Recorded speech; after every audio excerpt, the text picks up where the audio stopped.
The UC Santa Barbara Library and Alumni Association are pleased to present for the first time an online interview and chat as part of UCSB Reads.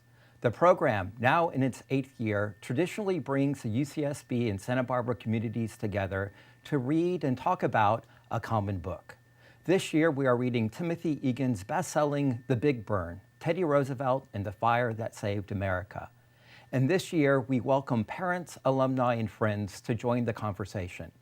I'm John Majewski, professor of history at UCSB, and I'm here in the studio with Timothy Egan, acclaimed writer and veteran chronicler of the West. In addition to the Big Burn, Tim has penned the National Book Award-winning The Worst Hard Time, the untold story of those who survived the Great American Dust Bowl, and most recently, Short Night of the Shadowcatcher, the epic life and immortal photographs of Edward S. Curtis. I will be asking Tim some questions about the Big Burn, and then I'll open up the floor to our virtual audience. Please send in your questions via the Q&A feature on the right-hand side of your Google Hangout screen. Be sure to log on first to your Google account to participate. Well, welcome, Tim. Hi, John. Great to be with you. Right, and thanks for a great talk last night. It was terrific. Since the audience really loved it and was really into it. So let me just start off with kind of like setting the ground for the Big Burn itself. This is the biggest forest fire in U.S. history in 1910. So how did you learn about this fire, and how did you decide to write about it? Yeah, it was the biggest wildfire in our history, recorded history, 3 million acres, and just by comparison, that's an area equal exactly to the size of Connecticut. So imagine Connecticut burning in a weekend. Right. Bigger than any fire we've seen in the West here, even since that time. There's nothing that's parallel in its ferocity and size. And I'd heard about this as a little kid growing up in the West, camping and hiking, fishing. It had a sort of mythic resonance to it, the Big Burn. And then when I became a reporter and worked for the New York Times, I started covering wildfires as part of my portfolio, including the Yellowstone fire of 1988, the first big one that really got people's attention in the last 30 years or so, and saw that it had changed this institution, that the Big Burn was not just this mythic story, but it was a story that affected the way we look at the land, the way we fight fire, the way we treat the land, all these things. And it had this huge ripple effect that had lasted for 100 years. Right. So this leads me to the subtitle of your book, which is a very provocative argument. So you not only kind of detail the Big Burn, but you make the argument that this is a fire that actually saved America. Right. So explain that argument. Well, it's very simple. You have to travel to see what is really, really unique about this country. And one of the things that's unique about the United States is public land, that you and I and anyone who is a citizen of this country owns in excess of 500 million acres. Now, put that in perspective. That's an area almost the size of Germany. All the national forests, all the national parks, all the national wildlife refuges, federal public land, not owned by somebody else, owned by you and I. That's largely Roosevelt's legacy. So I make the point that by using the fire, the tragedy of the fire, the men who were lost, the people whose lives were taken in this ferocious burn, he made heroes of them. And Roosevelt, president, having left office a year before this fire started, helped to rally public sentiment on behalf of this public land endowment that he'd given us. It was sort of fledgling. There was a hostile Congress that wanted to kill the U.S. Forest Service. It was only 5 years old. The Park Service hadn't even been invented yet. That didn't come about till 1916. So by saving America, you save this unique part of America, our public land endowment. Right. So it almost seemed like the argument of your book is that the Fire Service took the wrong ecological lesson from the Big Burn, that we can prevent fires. But that turned out to be the right political message. That's exactly right. Yeah. And it's a good point. They originally sold the idea of the Forest Service to a reluctant public and a reluctant Congress. By the way, now the Forest Service, along with the National Park Service, consistently rated among the most liked and popular federal agencies. Very few federal agencies get that kind of ranking. But they sold themselves as these people who could control fire. A very hubristic thing to do. I mean, here's an element of nature, part of the landscape of the West. Some fire cycles are only 20 or 30 years, which means fire has to come through. Some trees will not regenerate. Their cones won't open without fire. The idea that you can put a lid on that thing and suppress it was an audacious thing to do or statement to make, but they sold it on that. And then the timber industry ended up co-opting it and said, oh, here's this great federal agency that will not only put out fires, but they build roads for us. So it had some unintended effects from the original conservation dream. Right. And that conservation dream in your book comes primarily from Theodore Roosevelt Correct. and Gifford Pinchot, and a very unusual political relationship. Yes, and exactly. a very unusual political partnership. Describe how that political partnership You works. know, I wanted to bring these two characters to life because Roosevelt, he's up on Mount Rushmore, but he's much more than a chiseled face. He was our youngest president. He was a tragic figure in some ways. He lost his wife and his mother on the same day, and he left New York City where he had a promising career to go out west and become a rancher, and he loved the outdoors. And he said the West made him whole after that horrible grief he'd suffered. And then he was the accidental president. He was our youngest president, but only because McKinley had been assassinated, he is vice president. And had he not been this sort of nerd, which is really what he was a guy who loved looking at bugs and studying biology and the outdoors. He was never more at home than being in the outdoors and looking at nature. Suddenly you've got this sort of outdoor nerd who's president at the dawn of the 20th century. That is the American century. Right. And he brings this idea of conservation with Gifford Pinchot, another sort of unusual character in his own way, son of money like Roosevelt. His family made most of their money cutting down trees in Pennsylvania. Then they created the first forestry school at Yale. Right. So these two characters, take them out of the equation, you do not have national forests, basically. You have them here and there, but nothing close to what we have right now. Right. Yeah, so one of the questions I had, so what's the grassroots movement like that supports TR and Pinchot? Is this kind of a case of like two leaders who happen to be at the right place at the right time, or is there kind of a stronger grassroots movement that supports That's them? a great question, and it's a debatable answer, but I'll give you my version of it. Sure. The people who were living in these forests, they always talked about them wanting to be the people's forest. They actually used that language. They said, the rich can take care of themselves. These robber barons, these Weyerhaeusers and J.P. Morgans and Guggenheims who ran, and the copper barons, it really was the era of the robber baron. They controlled natural resources, but your average person didn't have anything. So Pinchot and Roosevelt used, these will be the people's forest. But in some cases, particularly in the West, the people weren't with them. Right. They wanted to go in and cut trees as they wanted, shoot anything they wanted, plant a homestead as they wanted. The political grassroots that was with them was the populist progressive movement elsewhere in the United States that was coming out of that peak of immigration. We had never hit our immigration mark until recently. So you got immigrants, you have industrialization, you have a populist progressive movement, largely in the cities, that this flows into. Right, and so one of the, I think the fascinating parts of the book is how people on the ground in the West, who are not necessarily support of the National Forest Service, how do they interact with the Forest Service rangers? Well, there's a huge culture clash. Right. They basically, they kill a ranger in one case. In Montana, a ranger was shot and killed and nobody was ever prosecuted. The guy said he mistook the ranger for a deer.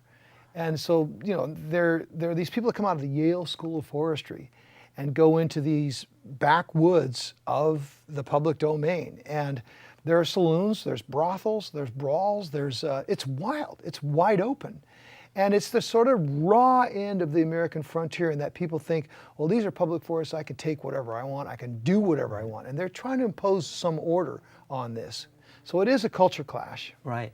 And one of the things that I really found fascinating about the book is Pinchot himself, who is this like totally fascinating character who is constantly talking to his deceased wife. Yeah, it was one of the great secrets about one of the most powerful men of the 20th century. Remember, Pinchot was not just the first forester, what he's known for.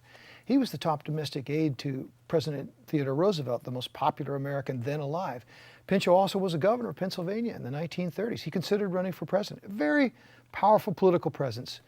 And if you looked at him now, you would say, that he was delusional, that he was probably schizophrenic. And that would be a term used for him. I'm not sure it would be right, but it would be a term applied to him because the love of his life died, as did Teddy Roosevelt's. Right. But unlike Roosevelt, who never spoke the name of his dead wife again, married a second time, but When she died, that was it. Pinchot sealed himself, he said, spiritually with his ghost and carried on a sort of relationship, wrote in his diaries about being able to see her. He said he could see her. He said he used to go to psychics to summon her. And so he had this sort of strange relationship, which scholars only deciphered about 10 years ago. And they found it out by looking at his diary entries. There was a code he would write in his diary. And I thought it made him more interesting as a man. Right. You know, because he's not just this austere forester, Gothic sort of, but he had this whole human side that went from the loss of love, the love of his life. Right. So, but as a writer, this must be a really great challenge for the Big Burn, is that you have this great narrative of Roosevelt and Pinchot, but then you have the story of the fire itself. And so what's the challenge of integrating these two very different narratives, and how did you make the choice to have the interplay between the political and the actual fire itself, which is a character in the that's book? another really great story. I was originally just going to write a book about the fire because I was influenced by this Eric Larson book on Galveston hurricane that basically destroyed Galveston. I wanted to write, for lack of a better term, a really cool fire story. You know, here's this biggest fire ever, here's what it was like, here's how many people died, here's what it was like to try to, it was the first time we ever tried to fight a fire. And I got so interested in the backstory of Roosevelt, Pinchot, the founding of conservation, the founding of the Forest Service, that I decided to merge the two. The challenge was, how do you make that still a strong narrative? I write narrative history. Right. I don't write episodic history. I don't write argumentative history. I'm not going to get in debates with other academics. I want to tell a story. Right. And I want that story to be fairly page-turning while doing justice to the truth and the facts and taking my own interpretation of it. So the question was, could I make the founding of conservation in the United States, which, by the way, is something we gave the world, we claim. We say the National Park Service was America's best idea. Right. Conservation is, by and large, an American concept, which we gave to the world. There are national parks everywhere now, largely because it came out of the U.S. How do you make that philosophical, political creation be riveting? Right. How do you make that be a narrative as page-turning as a stomach-gripping fire? That was the challenge. Right. And I think one of the reasons the book succeeds beautifully is because it's almost like the story of the growth of a bureaucracy. Yes. Right? The fire service and all that's involved. And it turns out the fire service rangers are the real, heroes of the story. And TR is a hero, and Pinchot is a hero. And I think that makes the story work well. What about the villains? Because every good story needs heroes, and it needs villains. So who's the well, villains? first, but let me just gently correct you. Sure. They didn't call themselves the Fire Service. That's been a dig at them. They were okay, always right, in the Forest Service. Right. They became the Fire Service lowercase because their mission became to put out every fire. Sure. Right. So you asked about Pinchot versus the Rangers? So we've kind of established the heroes of the story. Right. So the villains. I'm the sorry. Yeah, the villains. Of your story. Yeah. Well, Roosevelt loved to get in people's faces. If you look at President Obama right now and look at the challenge he faces, he's been somewhat passive and reluctant to really go after his political enemies. Roosevelt cherished it. Right. The term the bully pulpit was something he invented because he would get up and just castigate his enemies. It was a time of the greatest concentration of wealth in our history. A few people owned the majority of resources. A few people owned the majority of produced wealth, and everyone else was down here. There was child labor. There were no food inspection laws. And so Roosevelt called, and these people owned the forest, or they've had their way in the forest. They owned natural resources. And he not only broke them up through the law with the trusts, which was what the legal side of it, but the bully pulpit side of it. In his most famous term, Roosevelt called them malefactors of great wealth, which people still use today. Remember also, Roosevelt was a Republican. He was a mainstream Republican. There were radical elements at loose in the U.S. society in the early 1900s. There was a big socialist movement. A socialist candidate could get 12% of the population. He was breaking up the trust as a mainstream Republican.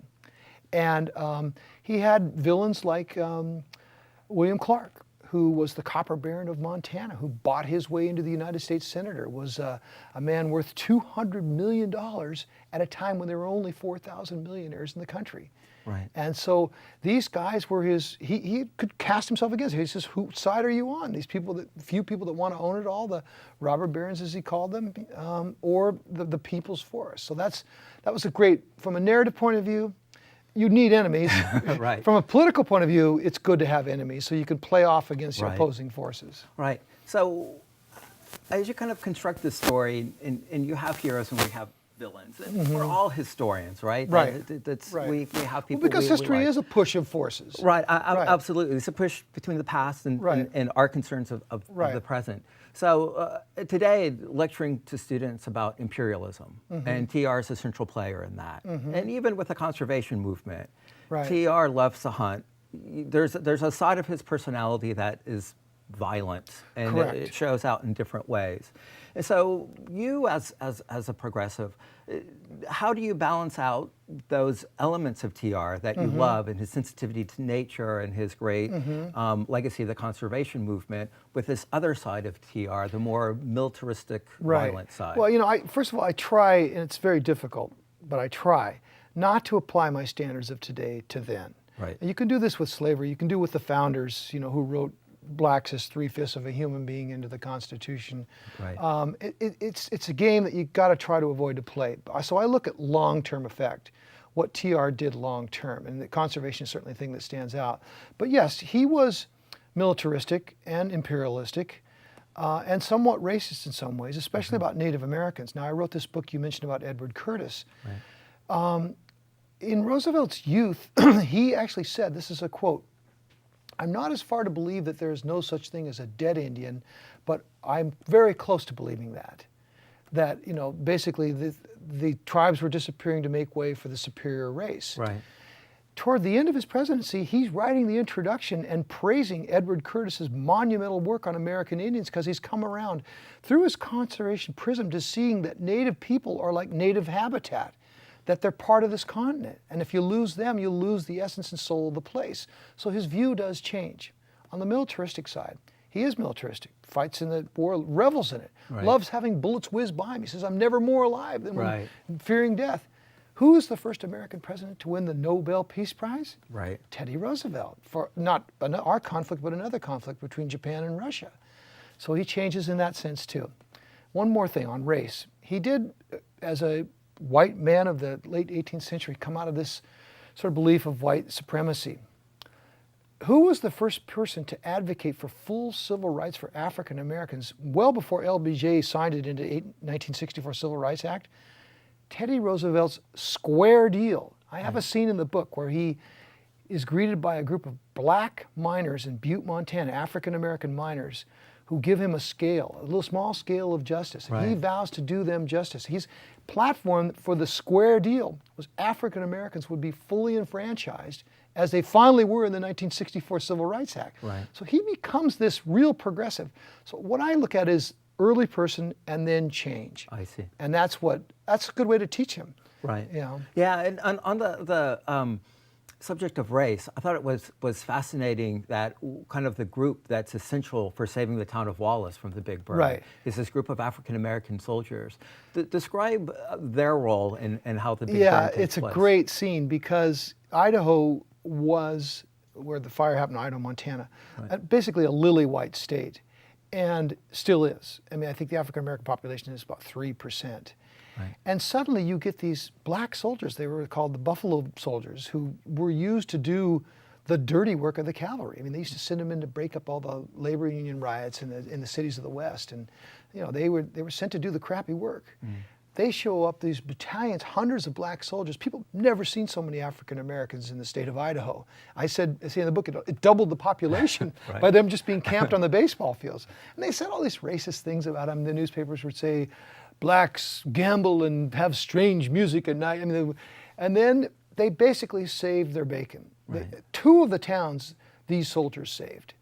And afterward, it was so funny to read, well, funny, but interesting to read the popular press, the Idaho press, people saying things like, "My view of the Negro has changed dramatically after this." Right. So it was another one of these, because what I liked about this period of the Big Burn was America was in tumult.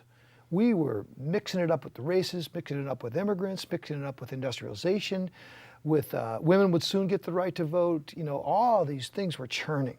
Right. And in the fire, you see a lot of these forces here. Okay, great. So now we're going to open the floor to our online audience for questions. Our first question from the audience, what similarities do you see between the early 20th century political environment that you write about in the book and today's political environment? Yeah, the first thing we've talked a little bit about, which is the income inequality. Right. It's probably the number one, well, President Obama's trying to make it the number one, but it may be the number one or two important concerns of our day is how can we hold on to a strong middle class? How can we not have a huge class divide that forces a huge percentage of the population to feel like they don't belong? That was the case in the early 20th century. That's I mentioned you had a strong socialist movement.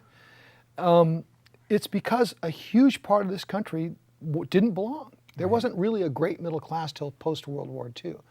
So that's the first thing, is class division, income inequality. You had very few regulations on corporate power. So even on, on food, people were dying all the time of just horrible foodborne diseases because you couldn't even inspect the meat. Right. You had a huge part of the population was disenfranchised. Women, I mentioned, blacks in the South, immigrants, etc., young people. So you had a huge part that couldn't even vote. So you had a lot of that going on. The other thing is the reaction toward immigrants. Now, it's disappeared somewhat, or it's faded somewhat, but you saw during the recent Republican primary, during some of the debates, some fairly hostile things said about Hispanics and Latinos. Right. One of the candidates, the pizza guy, Herman Cain, was that his name? Herman Cain, yes, Cain, right. That's right. Said we should build a giant moat on the Texas border and put crocodiles in there. When Latinos hear that thing, it's pretty angrily directed at them. Right. Start of the 20th century, it was directed at Greeks and Southern Italians from Sicily. Because remember, the first part of immigration in America was the North. People like me, Irish Americans, Scandinavians, English, Germans, those were the big immigrant groups. Those were the accepted immigrants.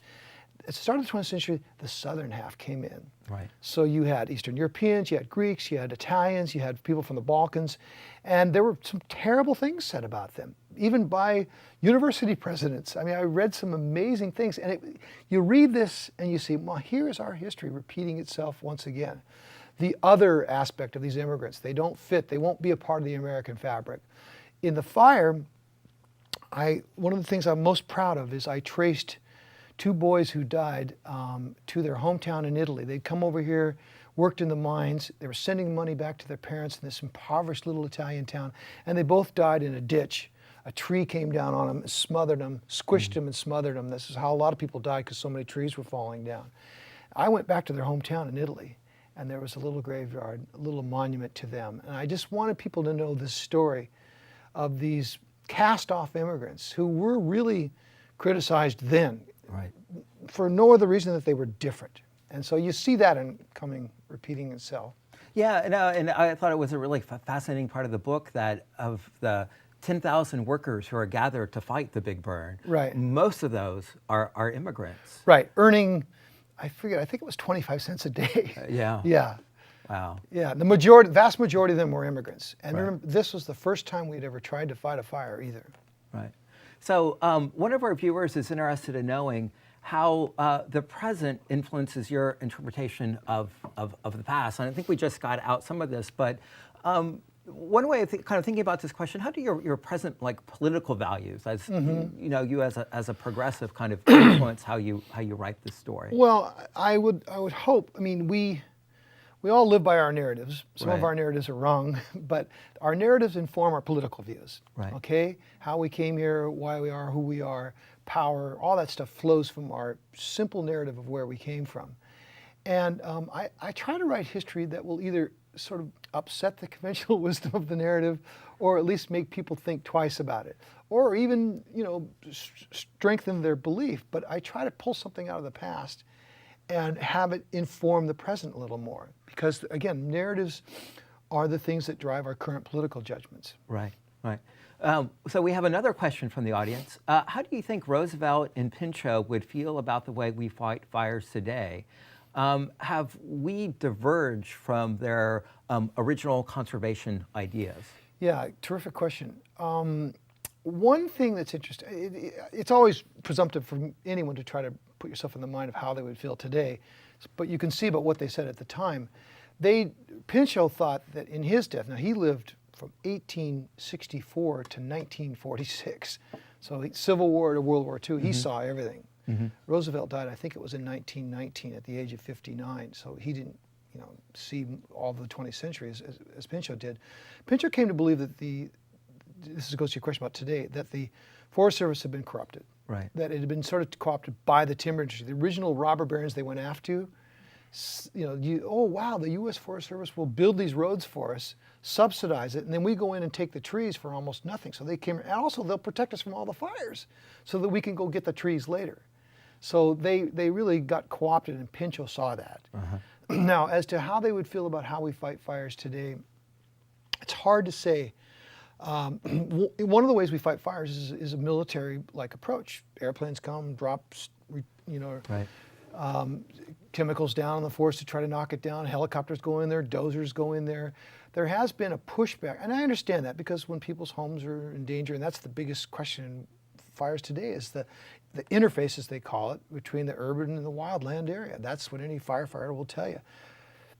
This is another one of these amazing stories of what happened. Remember, I talked about how people in the West initially opposed the foundation of the Forest Service. Well, the fastest growing cohort of houses in the United States in the last 20 years have been people living within a mile of a national forest. Wow. 22 billion people in the last 20 years have moved within a mile of a national forest. Why? Well, they love the open space. Right. They love having this backyard, this public land right there. So the original people who fought it. But what that means for firefighting is they want to be protected. They live out in the woods, and so a big fire breaks out, and they don't have a municipal fire department. They expect these young men and women to come in from the federal government, the hotshots, the Forest Service, and basically save them. All right. So I think they certainly would never want there to be a loss of life because they revered these. They called it the Great Crusade. Right. That's the term they used for the Forest Service because they felt that they were doing something almost religious. And to think that people die today, the tragedy of people who die fighting fires on all of our behalf, that would appall them. Right. Yeah. So let me follow up. So you mentioned in the book, and you mentioned it last night, that the Forest Service gets co-opted right, by the timber industry. Is there something about the original vision of Roosevelt and Pinchot that makes that possible? And another way of thinking about that, could the National Forest have been set up in a way to make it more difficult for that kind of process of co-opting to take place? I think they had to sell it. They were so ahead of their time. Again, I go back to this accident of history. What if McKinley's not assassinated? I'm not advocating that, and Roosevelt's not in. I don't know what conservation would look like in the United States. They talked about it, both of them in their biographies, of inventing this idea. And Pinchot even says, we invented conservation. But they were super ahead of their time. Right. I mean, there was no talk about climate change. There was no talk about, the talk was mainly about resource loss, that we'll run out of wood someday. We'll run out of water someday. We won't be able to build houses in cities because the American juggernaut was moving so quickly. So, I think, they had to sell it, and that was the problem. Sell it to a reluctant Congress, sell it to a reluctant public, and the way to do that was to make this sort of pact with the devil. Not completely co-opt, because that didn't happen until later, but make this sort of pact with the industry forces that opposed them. Right. So another question is, how long did you take to research and write The Big Burn, and how much did your editor cut from the book? I can't tell that story. I'm a fairly quick writer because I come out of a blue-collar environment and a journalist environment where you don't sit around and wait for the muse to strike you. You bang out your 1,000 words a day, and when you're in, the research is what takes a lot of time for me because I like to get a lot of details. Yeah. I want there to be texture on my story, and I want people to smell the smoke. I want them to feel the heat. I want them to see the skin falling off in the burn. All those details take a lot of research. So I do two things. I sort of go to the site wherever I'm writing about and suck it all up. Yeah. And so I take millions of notes. What kind of flowers are growing? What's the air temperature like? What is an A-frame? So I got these little details of what I'm describing, what a home looked like, or what time the sun comes over the ridge. I've got all that. Then I do the sort of macro story, that puts into those details. So the research is what takes time for me. And you know what? You find some of your best stuff.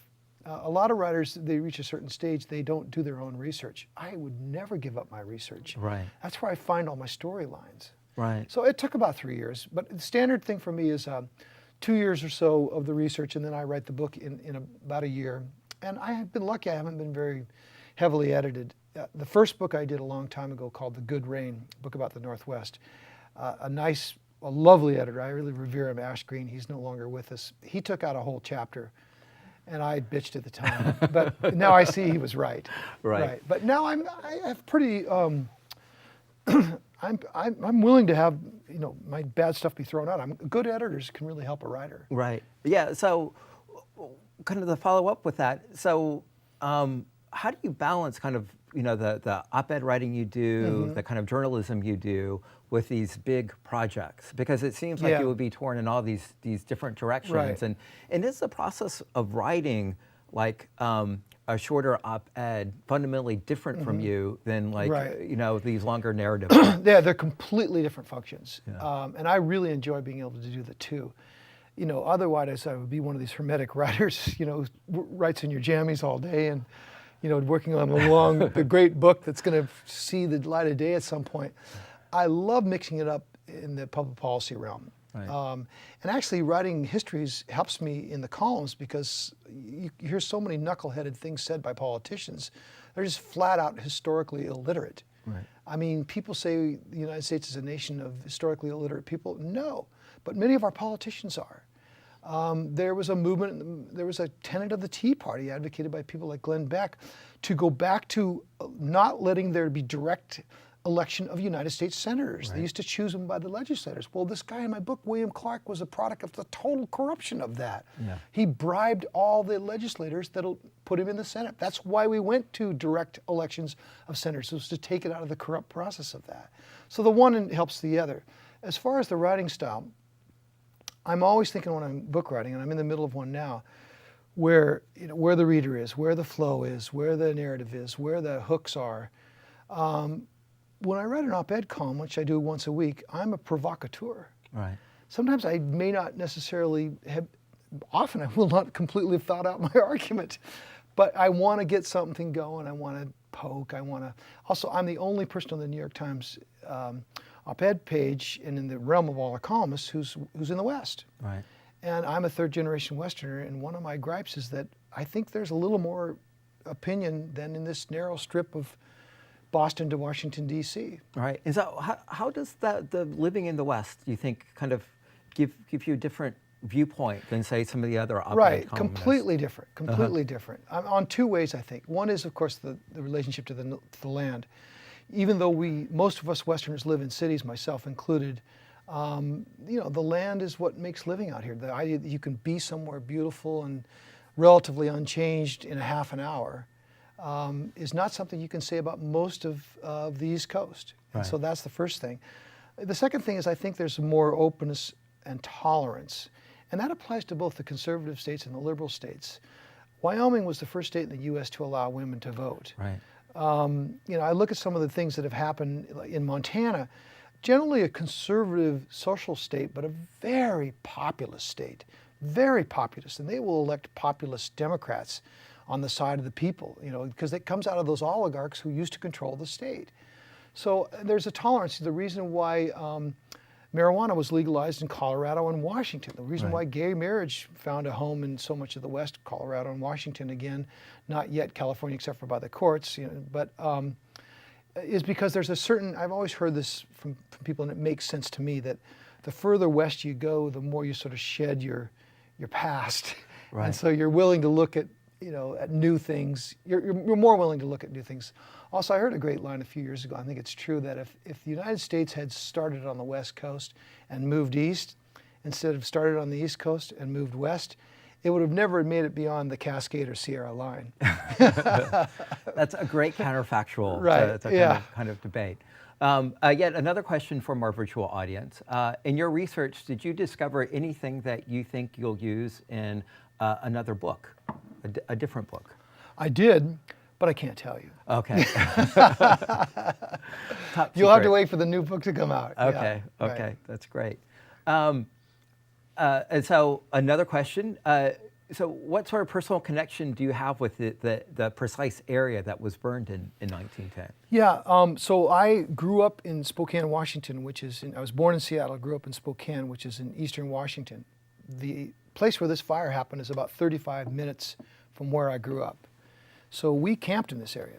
My family would go up there, we fished in the St. Joe River, we hiked those peaks. I saw those charred skeletal remnants of the big burn when I was a little kid.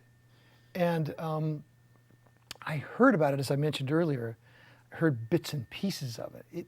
The landscape was there holding a story. Right. And so I tried to extract the story from what the landscape was holding. So as a little kid, I saw it. I love that area. I still do. The Northern Rockies are just stupendous. Right.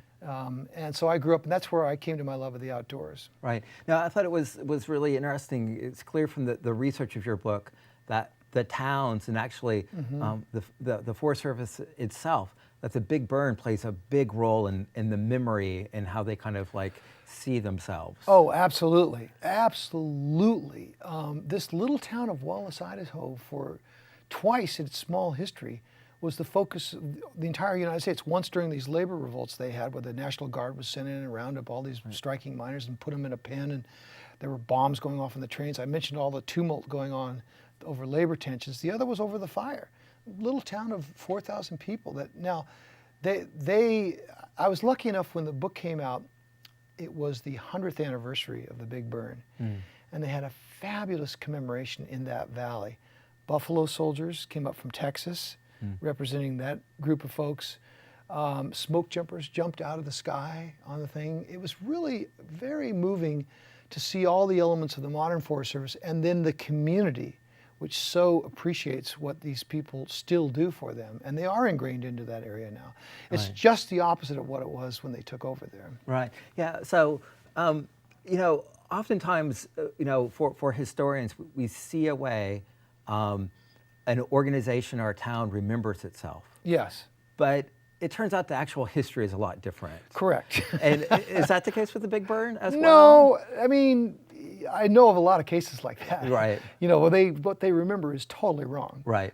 They may have been the town that, you know, promoted lynching, and they think they were the town that, you know, invented tolerance. Right. Yeah. You just see this time and again, but that's the way human beings are. Amnesia is just part of who we are. Right. You know, amnesia's, you know, editing out the mean parts. But I don't think that was the case of this town. This town burned to the ground. I have pictures of it in the book. Yeah. Right. It just got scorched. Yeah. And though it wasn't saved by the Forest Service, they lost. I mean, there were some of the writings a few days later by the Rangers were basically saying this was a total defeat. I mean, they looked at it in military terms. Right. It was a rout. Yeah. You know, because 5 towns were destroyed completely. 100 people died. 3 million acres burned. So though Wallace, the biggest town at the center, burned to the ground, they will talk about this thing 500 years from now. It's that important. It's as important as to a medieval town where there was a clash between the old forces. Right. Yeah. So I mean, it's interesting that the Forest Service and the town thought they lost, and could certainly see that. Right. But I thought it was remarkable that, given the ferocity of the fire and the speed at which it spread, that at least in terms of the direct evidence we have, fewer than 100 people died. And so, in some ways, it was sort of an amazing success that many people were saved. It was miraculous. You had 10,000 people on the fire lines. That's, again, we had never tried to fight a fire before. Taft, then president after Roosevelt, sent out this order for people to get them from anywhere. The soldiers came up, not just Buffalo soldiers, but other soldiers. They opened the jails in Missoula, Montana, and let criminals out and conscripted them on the fire lines. All but the, you know, murderers who were handcuffed still when the fire was coming through Wallace. They kept the handcuffs on them, but they were free. They opened the jails to let them out. Any man, it was all men except for one woman who found her way out. Any man with a pulse was conscripted into this, basically this huge force. Given that 10,000 people were on the fire lines, and that this thing just blew up, and that trees that had been holding to the ground for 200 years suddenly just became matchsticks that fell in a swoop, only 100 people died, is somewhat of a miracle. I totally agree with you. Yeah, yeah. Another question from online audience. How would you counsel Californians about wildfire today? Oh boy, I don't like to be in the business of giving advice except to inept politicians, but there are enough of them so I could stay in the advice business for a long time. Right. But I would just say that there's an education process going on. I think this community in Santa Barbara has been really interesting because you are so you live with fire. Right. That especially newcomers to the West. I covered the last 2 big fires in Colorado, outside of Colorado Springs. There were ones that destroyed hundreds of, I don't know if you remember the last few years, but hundreds of houses. And a lot of those people were new to the West. And they see this beautiful area, this steep slope, this old growth forest, and they build a trophy house up there. And they don't know, or they aren't willing to be aware of the fact that they are smack dab in the middle of an ecosystem where fire is part of the cycle. Right. So my counsel would be to understand that first and foremost important fact, that this life zone is dependent on fire. Trees won't reproduce themselves. That fire has to have its way in some cases. So you are living in a fire zone. And that's one of the big education things the Forest Service has been trying to teach people for the last 10 years. I mentioned the 22 million people who live within a mile Right. of a national forest. They have to understand fire is a part of that life. So that's the first and foremost part. And then just to realize that, once you make that realization, you can build those buffer zones around your house, as a lot of people do, which do a good job. And you just be cognizant of the fact that, like us who live in earthquake country as well, that at some point you're going to have to flee. Right. So it almost sounds like there's this kind of irrational building process, Right. And so what's your position on that? I mean, it seems kind of like silly for 22 million people to be building Right. in a fire zone, just as it would be silly for 22 million people to be building in a flood zone. I was just going to make the analogy to floods. Right. I've also covered a couple of the Mississippi River floods. And people finally, after 3 or 4 floods in the last 100 years, have stopped moving into the Mississippi River flood zone. That river, like a fire zone, has to burn. That river has to flood. Right. To me, the question look, people can live what they want as long as it's legally zoned. I'm not going to tell anyone where to live. The question becomes, how do we as policymakers, or how does the government as policymakers subsidize that? And if you subsidize it, you're making a mistake. And that's what they did with flood zones for a long time. They underwrote these cheap insurance policies, and the feds would come out and bail people out after they get flooded, so they would just go back in again. That hasn't happened in the fire zone because insurance writers make it fairly difficult for people to live. I mean, you ask anyone who's living in a fire zone what they're paying in homeowners insurance. They're paying a fair amount. So that's good. I would hate to see the feds subsidize. Look, every part of the United States is in some sort of a conflict with nature. Right. Florida, most of the state is a foot or less above sea level. Right. And if you have the rising seas, which are predicted by the climate change models, a big part of that state will be underwater, some predict. As you saw with Hurricane Sandy, with Superstorm Sandy, when the sea got up and flooded lots of lower Manhattan. Upper Mississippi, similar thing on flood zones.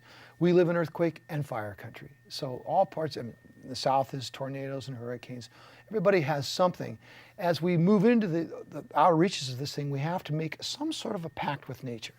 Right. Some sort of a pact where you recognize that you're not like Pinchot early on, the hubristic aspect that they thought they could control it. You realize that that is superior to you and you have to make your peace with it.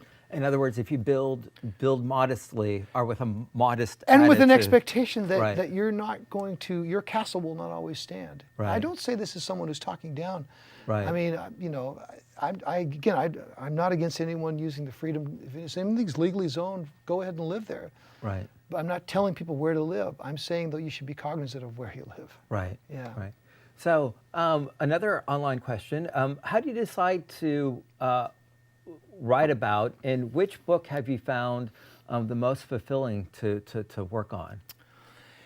Yeah, boy. when you start out as a writer, you are full of insecurities. Even when you end as a writer, you're full of insecurities. I mean, they don't always go away. The first big thing is whether you'll ever be published. You're writing, you don't know if it's any good. Every young writer, men and women, kids and older folks, no matter what you're doing, you struggle with this basic thing: is anyone going to want to read this? And then you get to a stage where you are published, and it's euphoric. So for me, there was great joy. And I remember reading something in Ernest Hemingway's The Movable Feast, where he talks, and he's writing this from the perspective of his last year. He didn't finish that book. He died, suicide, while he was finishing A Movable Feast, which is a recollection of his young days. So he's got this perspective of being the most prominent writer of the 20th century. Right. And he's looking back on his life, and he said he was never happier than when he's 22 years old, living in Paris with this little kid and his first wife, broke, didn't have a dime, going into the cafes, putting his gloves on, having a drink of wine, and scribbling his pages of what would become his first book. The act of becoming is what made him happy. Right. Not the Nobel, not all the glory. And I think that's true of me. When I wrote my first book, I was ecstatic when I got published. And I was ecstatic when I wrote something that I thought worked.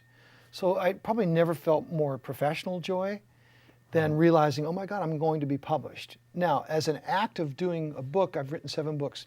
Writing about the Dust Bowl was one of the most fulfilling. Here's why.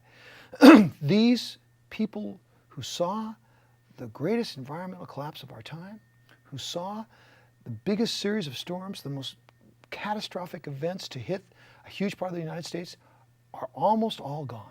Right. I got to talk to the last of them. They were in their 90s. They lived through this thing 75 years ago when they were 17, 18, and 19 years old. And it was a hugely gratifying thing to sit down with them in a circle like here and hear these extraordinary stories. 10 years from now, there will be no voices left. You'll say that about a World War II generation 20 years from now. So as a storyteller, there's no substitute for looking someone in the eyes and getting a firsthand account. Right. So, you know, I really love the way you talk about becoming a writer. And what was it like for you, given your family background? It's a blue collar background. Yeah. It's a large family. It's in the West. If you look at it demographically, this is, you know, the chances of a New York Times journalist, best-selling author, right? You wouldn't think that it's likely to happen.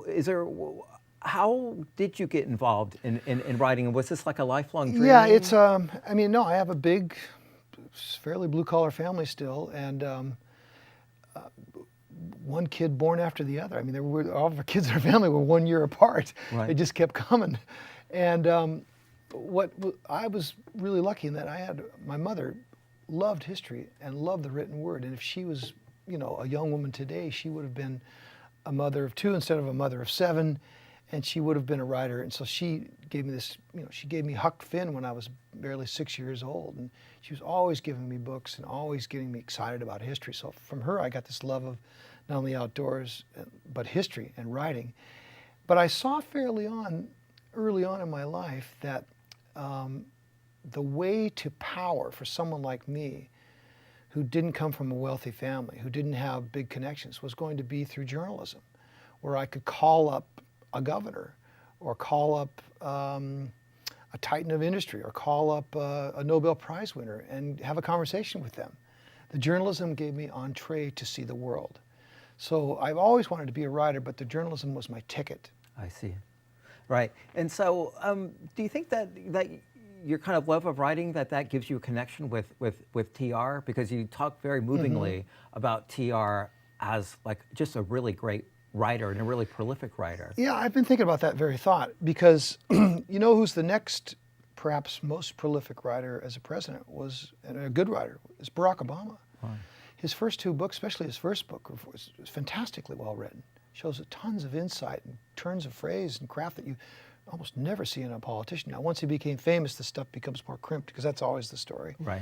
You know, Clinton, Bush, those guys can't write. I mean, they write these things that are self-serving. I'm not trying to put them down, but as a writer's perspective, they're all designed for their place in history. you saw in TR and you saw in the early Obama an authenticity in the writing, Yeah. which I liked. And it did. I mean, TR is so complicated. He was this macho guy. Right. He was this, bull snorting.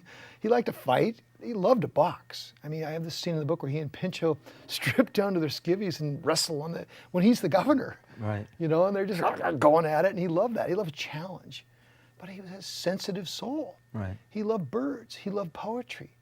I mean, it's a rare combination. Right. Right. So another question from our online audience. Are your taped interviews with the Dust Bowl survivors preserved somewhere? And how do you keep your research notes, and how do you organize your research? Thank you for that question, wherever you are. I wish I'd taped them. I realize now they were important first-hand takes of history. I would sit in a room with mostly women, because women outlive the men, and talk for 3 or 4 hours and get extraordinary stuff that most historians have never seen. I'm not really a historian. I'm a writer, storyteller, not technically a historian, I guess. But I realized I was getting first-hand takes, and I have a huge stack of original research material, which I'm going to donate at some point to a university or institution so kids and scholars can come along and read my notes.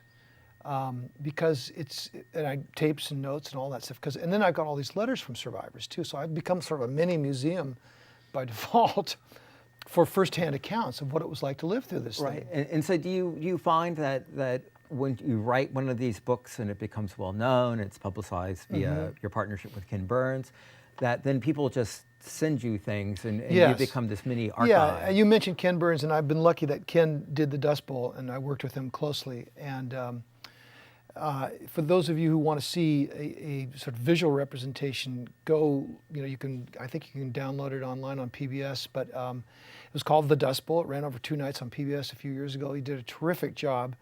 One of the things that was great about the Dust Bowl was that the federal government sent out all these photographers and writers and filmmakers. It's the only time we'd ever done this in our history, where they were on the federal payroll to document a story. So that's why you have these fabulous California pictures of the so-called Okies who came up, the Dorothea Langs, as well as this wealth of public domain material. I used it. It's Library of Congress, owned by us all.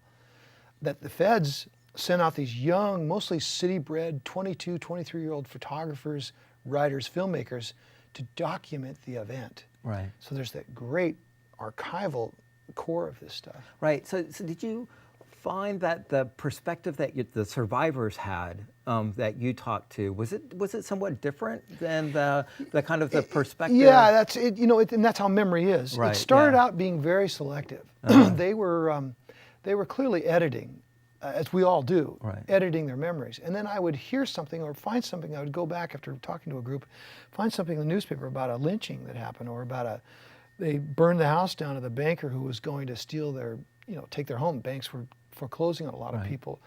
Or a town that said they were so brave, but in fact they'd sent a telegram to Washington, D.C. begging for federal intervention, saying half of town in state of starvation. Remember, this is before Social Security, before food stamps, before any federal safety net at all. So I would jar their memory with that. And then slowly, oh yes, I guess that did happen. Right. And then some of the less hagiographic memories would come through. Right. And as a storyteller, I'm looking for those. Right. So I'll give you one quick example.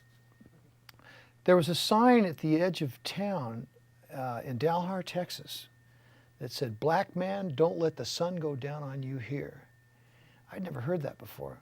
Turned out those are called sundowner. They're all over the place during the Reconstruction South and through the middle of the 20th century, all through Jim Crow days. Right. So I found a thing going through one of the newspapers there about the Dust Bowl, about these 2 blacks who were arrested and then put in jail for 2 weeks for no habeas corpus, just vagrancy. They brought out before a judge, and the judge tells them he'll release them if they agree to dance in front of him. So I bring up some of these things. How was the treatment of, so I wanted to get the good with the bad. Right. Yeah. That's fascinating.